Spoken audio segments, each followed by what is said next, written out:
might not be 100%, because, well, I'm not blind. I can tell you that. That won't give you any clues. Because, well, you know, If your eyes are closed, I wonder if that would have anything to do with. mimicking being blind. Because I know. I still get input from my eyes when I close my eyes. Photons or electrons or whatever, or protons, whatever, passing through my eyelids, Activating my. cones and rods and whatnot. I do see things, you know, like static on a TV. And, you know, I've always wondered Blind people, if they're blind from birth. do they get any input from their eyes, or Is it no input? at all, or Does their occipital lobe still fire? Is it used for other storage capacity and like storing hearing data or taste? touch, maybe? I don't know.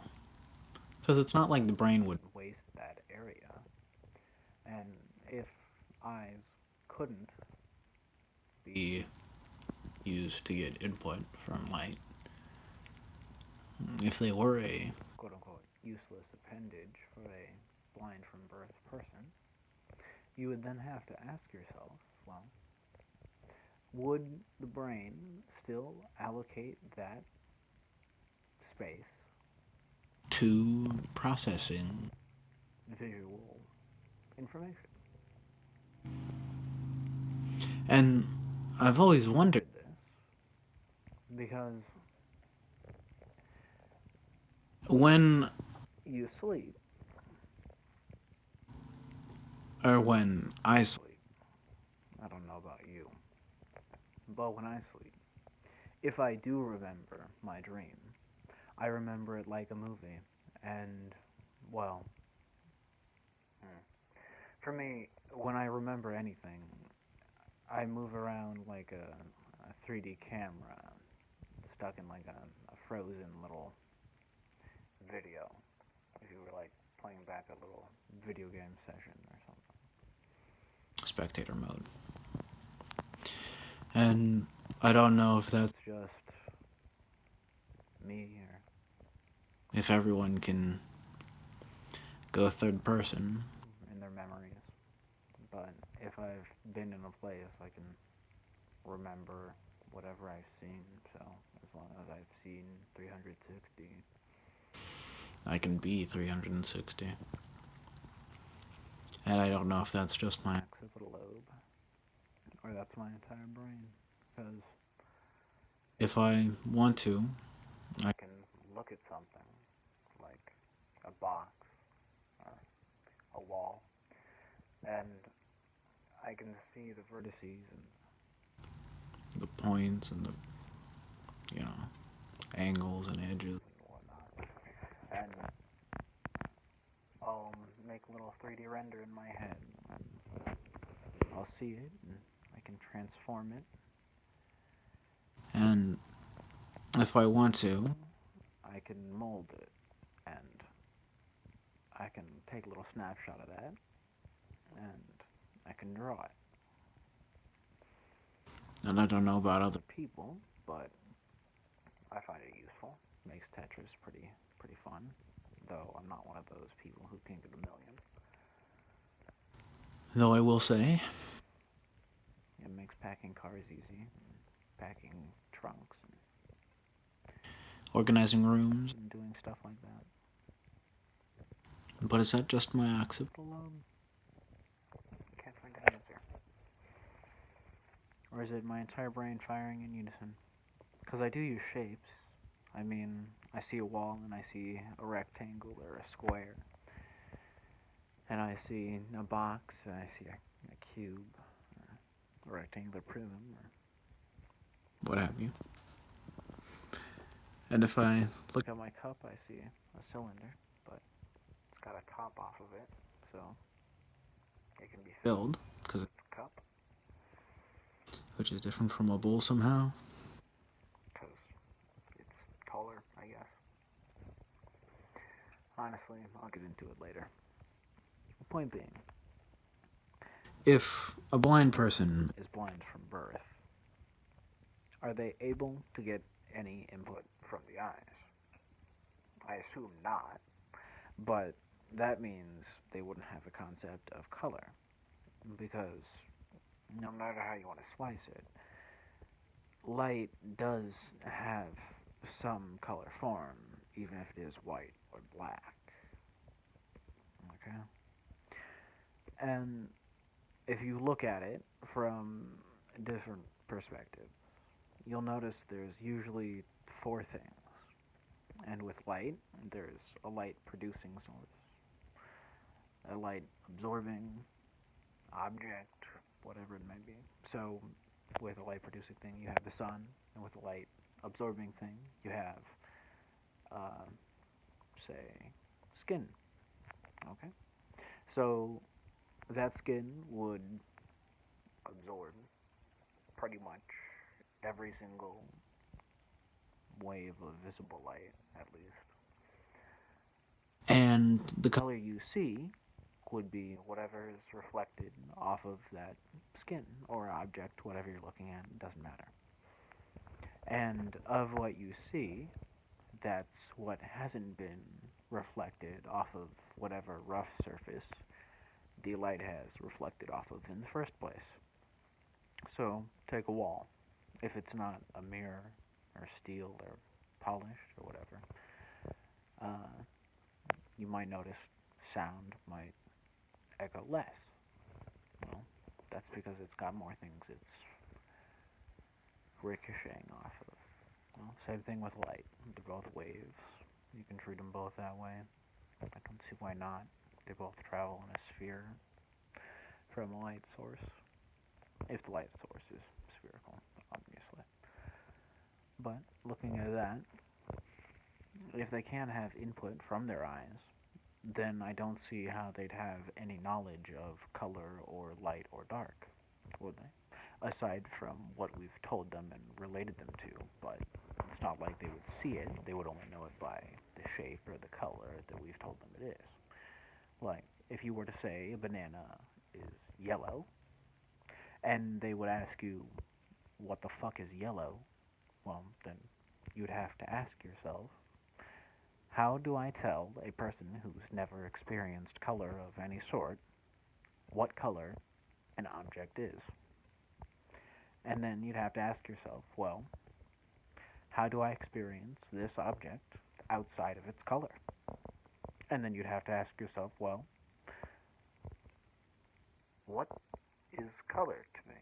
Well, because it's not just the sensation that hits your eyes, it's not just what you experience, it shows you the border between what is and isn't an object. Like, if you were to see something black, well, first off, if it's not banana shaped, you wouldn't assume it's a banana. And if it's black, you wouldn't assume it's a banana either. And if it's orange, or purple, or blue, no. No, because we know bananas are usually yellow, and if they're not yellow, they're usually green, if they're not ripe yet, right? And because we know these things, well, we can differentiate banana from not banana. But if a blind person has never seen yellow or green or black or purple, how would they know? Well, they wouldn't, unless they know how to differentiate it from touch or smell. And they do have keener senses for those, don't they? Right? I've heard that somewhere. I think you have too. Is that what the occipital lobe does? Is that what it allocates? They choose a sense, and that's what it's like. Oh, superpower it. I mean, sight's a very useful thing. I don't assume why it wouldn't be able to superpower things. Think of all the things that your brain takes in from visual cues and the information it tells you from that. I mean, if you were to look at a cube and you had a light source, so say you look at a house and you had the sun out, well, you see shadow, and, well, first off, you know it's a house and you know it's a sun.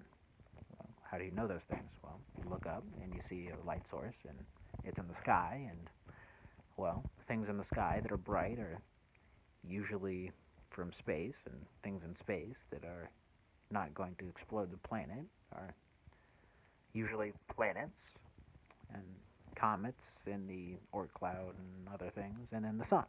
And of those things, what produces the most light, and that I would see this time of day? Well, that's probably the sun.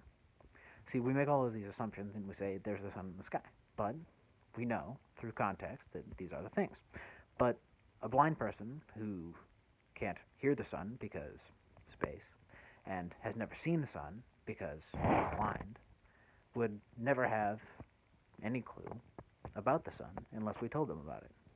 Just like the moon, just like clouds, just like trees if they were never outside. And there were no trees inside, obviously. So we have to ask ourselves, in this state where they've never seen anything, if you were describing something to them, what other experiences would you use to describe this thing? And then you'd have to ask yourself, once again, well, how do I experience it? So we've eliminated borders, so we can't tell them what is and isn't banana through sight or color, which means it has to be through things like sound. If you slap a banana against the floor, they could probably hear the general location of where it is. Or touch. They could probably feel if something felt like a banana. I'm sure you felt the skin of a banana or the inside of a banana. Weird. Or they could sense it in other ways. I don't fucking know. I'm not going to get into it. The point is, outside of sight, there are other things that you need to consider, since you can't use those things, except relating them to other objects that you see. And because you see them, you can give them names, but they've already done tests about this where if a person does regain their sight and they've been taught shapes, they don't know what they are when they regain their sight again. And it makes sense because I'm sure a shape doesn't feel like its name. And of course, they've never seen it, so why the hell would they know what the hell it looks like? I mean, I don't know why they have to test for these things. It's kind of self explanatory. So, then we get back to sight. Well, how else do you explain it? Well, it smells ripe. Okay? Or it smells like banana. If you're not allergic, that's a good thing. So, it smells like banana. Well, blind people can usually smell. So, that's a good thing. We can use that. We'll go with that. So, it smells like banana. Well, what do bananas smell like? For me, I'd say I have no fucking clue. Just like the people who make those fucking Laffy Taffy bars, honestly. See, because here's the thing. How are you gonna relate things to other things without knowing what those things are? Because I have never had to experience a banana without knowing what a banana is. Before I knew what a banana is, I called it something else, or I thought of it by thinking of what it looked like. So, I have no clue how a blind person would ever conceive of a banana outside of touching it or hearing someone say it. And then you get into the whole Death thing with Helen Keller, and that's a whole different thing. But once again, you get into the whole, well, she was still able to feel, and because of that, she was able to make the connection between the thing she felt and the words being spelled on her hand. And, well, they get into language, but we're not talking about that right now. So, back to sight. Now, when I do close my eyes, and I do see things, it's once again light, static, and once again we'll get into the human body and electronics and mechanics and whatnot at a later date.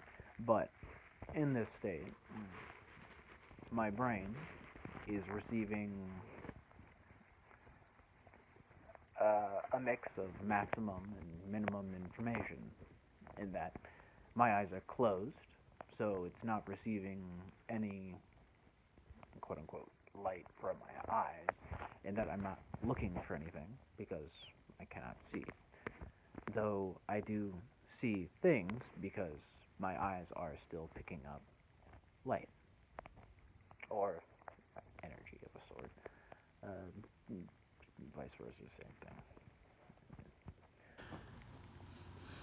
And so I do see things in my head. My brain interprets These and sees them as static and little shapes, X's and Y's and squares, stars. And then we go and ask, well, how do I know what those are? And I tell you, I've seen them before. And then I'd ask, how would a blind person know? And then I'd say, they'd feel it. And yeah, then we go back to the circle again.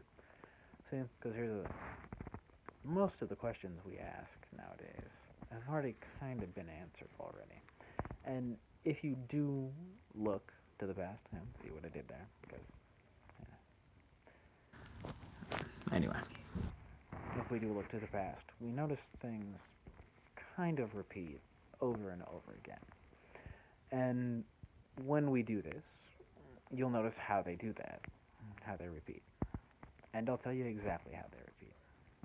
Because No, hold on.